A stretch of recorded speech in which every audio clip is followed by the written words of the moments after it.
Bonjour à tous, aujourd'hui je voulais vous parler de fleurs, ou plus précisément d'élixirs floraux.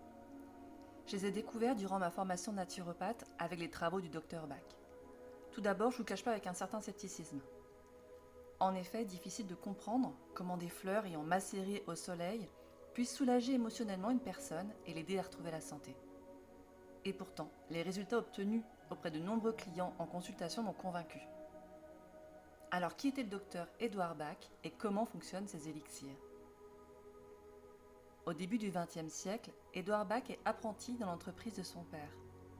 Il y observe les maladies des ouvriers et les problèmes psychologiques qui en étaient le corollaire.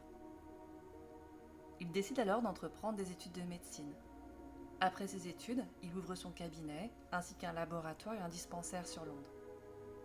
Il concentre alors ses recherches sur les plantes et leur impact sur la sphère psycho-émotionnelle, avec une approche révolutionnaire de la maladie et de son origine. Il écrira: La maladie n'est ni cruauté ni punition. Elle est en tout et pour tout un correctif, dont se sert notre âme pour nous indiquer nos défauts, pour nous éviter des erreurs plus grandes, pour nous empêcher de provoquer encore plus de dégâts, et pour nous ramener sur le chemin de la vérité et de la lumière que nous n'aurions jamais dû quitter. Ces pensées peuvent paraître assez radicales, même encore de nos jours, mais elles deviennent pertinentes si l'on connaît et accepte les idées qu'elles sous-entendent. Ce sont les mêmes que celles d'Hippocrate et de Paracelse, deux personnages avec lesquels Bach se sentait une affinité toute particulière.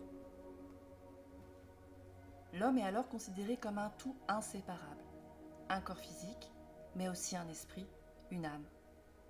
Et la maladie devient l'expression matérielle d'un déséquilibre qui trouve souvent son origine dans notre état psycho-émotionnel.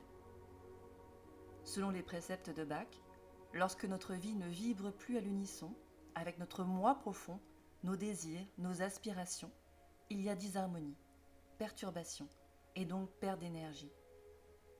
Ce phénomène se manifeste dans un premier temps via des émotions, des sentiments négatifs, comme la peur, le doute, la colère. Puis ensuite s'installe une fragilité physique, et en dernier lieu, la maladie apparaît. Il peut être intéressant d'envisager la maladie comme un message de l'âme, de notre moi profond, qui nous indique, plus ou moins désagréablement, que nous nous sommes peut-être éloignés de notre équilibre, de notre chemin, et nous donne l'opportunité d'apporter des modifications nécessaires à notre vie pour nous retrouver. En chinois, le mot crise signifie également opportunité. La maladie, le trouble, peut alors être considéré comme une crise salutaire, un obstacle qui nous oblige à nous poser, nous écouter, prendre du recul sur notre vie, essayer de mieux nous comprendre afin de nous réinventer. C'est une occasion, parfois violente, de retrouver une harmonie avec notre âme, avec laquelle nous étions peut-être déconnectés, afin d'évoluer dans notre chemin de vie. D'une manière plus pratique, le docteur Bach a classifié 38 fleurs, chacune associée à une émotion. Je vous propose aujourd'hui d'en découvrir quelques-unes qui peuvent vous aider à surmonter un sentiment de peur ou d'angoisse. Alors voici les 3 fleurs associées à la peur.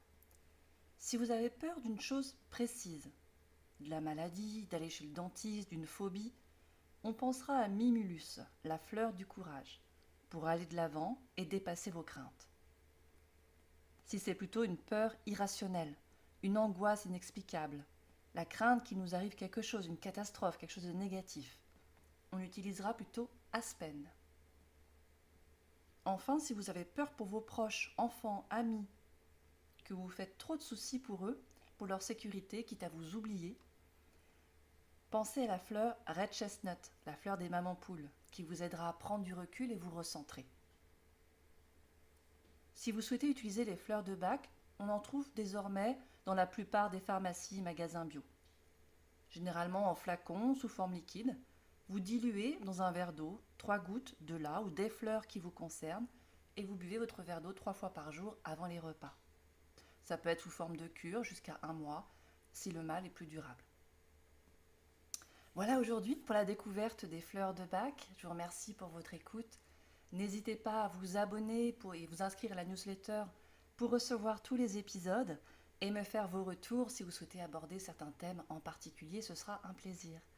Je vous remercie et vous donne rendez-vous très vite pour un nouvel épisode de Secrets de plantes.